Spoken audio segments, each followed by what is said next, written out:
I lived for many years in great terror and fear, under the illusion that my grandfather's house was haunted by many ghosts and spirits. In truth, I was foolish. It was just an ordinary house with nothing strange or suspicious about it.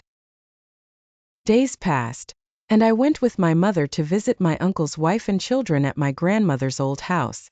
My mother had arranged with my aunt and my uncle's wife to gather there every week.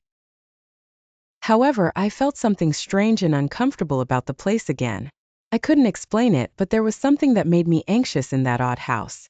My mother asked me to go back to my grandfather's house, but I refused.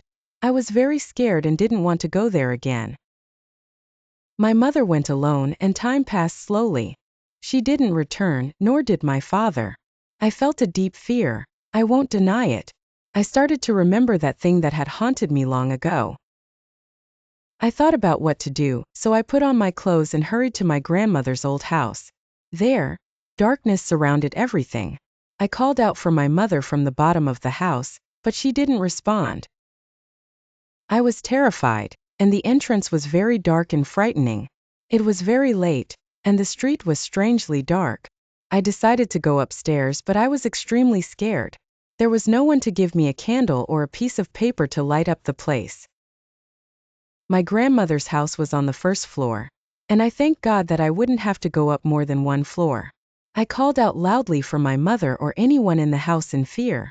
No one answered me. When I reached the apartment door, I found it locked.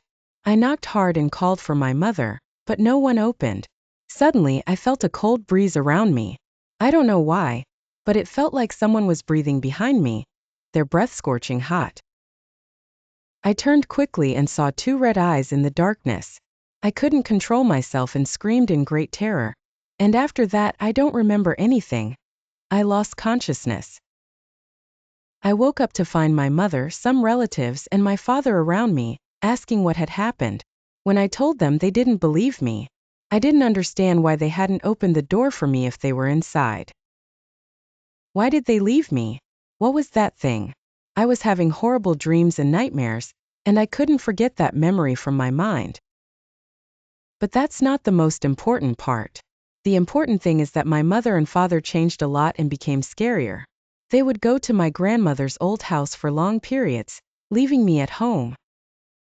I didn't know what had happened to them.